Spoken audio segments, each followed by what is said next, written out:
রাজ্য সরকারের নিষেধাজ্ঞাকে অমান্য করে সরকারি খাস জমি থেকে মাটি কেটে নিচ্ছে মুর্শিদাবাদের বহরমপুর থানার অন্তর্গত রাজধরপাড়া অঞ্চলের বেশ কিছু মাটি মাফিয়া। গত কয়েকদিন ধরে ক্রমাগত এই ঘটনা চলতে থাকায় শনিবার পথে নামলেন নগরাজোল মাঠপাড়া গ্রামের বাসিন্দারা। শনিবার সকালে এলাকার খাস জমি থেকে বেআইনিভাবে মাটি কেটে নিয়ে যখন কিছু মাটি মাফিয়া ট্রাক্টরে করে তা পাচার করার চেষ্টা করছিলেন, সেই সময় গ্রামবাসীরা বাধা দেন। আটকে দেওয়া হয় মাটি ভর্তি ট্রাক্টরগুলো। ঘটনার খবর পেয়ে বহরমপুর থানার পুলিশ এলাকায় পৌঁছে পরিস্থিতি নিয়ন্ত্রণে আনে।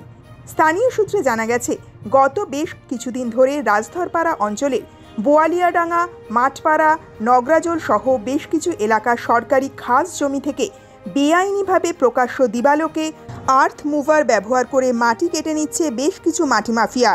সম্প্রতি মুখ্যমন্ত্রী মমতা ব্যানার্জির উদ্যোগে নাগরাজোল থেকে শিলপুকুর পর্যন্ত প্রায় 9 কিলোমিটার রাস্তা 8 কোটি টাকা ব্যয়ে তৈরি হয়েছে। সকাল থেকে দুপুর পর্যন্ত বেআইনিভাবে কাটা মাটি নিয়ে ট্রাক্টর চলায় নতুন তৈরি হওয়া এই রাস্তা ইতিমধ্যেই ভেঙে যেতে শুরু করেছে। আর এই কারণেই বিক্ষোভ গ্রামবাসীদের।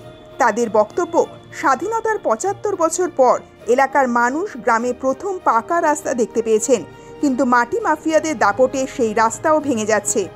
শনিবার সকালে বিক্ষোভ দেখানোর সময় স্থানীয় বাসিন্দারা বলেন, প্রশাসনের বিভিন্ন স্তরে বেআইনিভাবে মাটি কাটা বন্ধ করার বিষয়টি নিয়ে আমরা একাধিকবার আবেদন জানিয়েছি, কিন্তু কোনো এক অজ্ঞাত কারণে প্রশাসন সব জেনেও সরকারি জমি থেকে এবং বেআইনিভাবে মাটি কাটা বন্ধ করতে কোনো ব্যবস্থা নিচ্ছে না। তাই বাধ্য হয়ে আজ আমরা পথ অবরোধ করতে এবং বেআইনিভাবে চলা ট্রাক্টরগুলোকে আটকে দিতে বাধ্য হয়েছি। তৃণমূল কংগ্রেসের রাজধরপাড়া অঞ্চল সভাপতি রবিউল ইসলাম বলেন, আমরা জেনেছি সরকারি জমি নয়, ব্যক্তিগত জমি কিনে কিছু মানুষ ওই গ্রাম থেকে মাটি তুলে অন্যত্র পাঠাচ্ছিল। এর পাশাপাশি পঞ্চায়েত অফিস তৈরির জন্য কিছু মাটির প্রয়োজন ছিল, তা ওই এলাকা থেকে নেওয়া হচ্ছিল। তবে স্থানীয় গ্রামবাসীরা বাধা দেওয়ায় আপাতত ওই এলাকা থেকে মাটি নেওয়ার কাজ বন্ধ রাখতে বলা হয়েছে।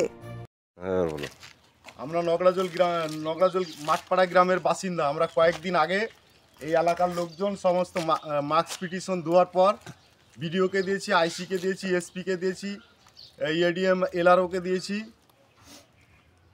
ইত্যাদি জায়গাতে দেওয়ার পর প্রশাসন কোনো কাজ করছে না।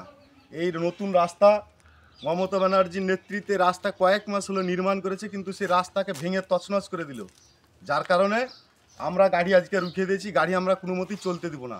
প্রশাসন কোনো ব্যবস্থা করছে না, আমরা ছাড়বো না গাড়ি।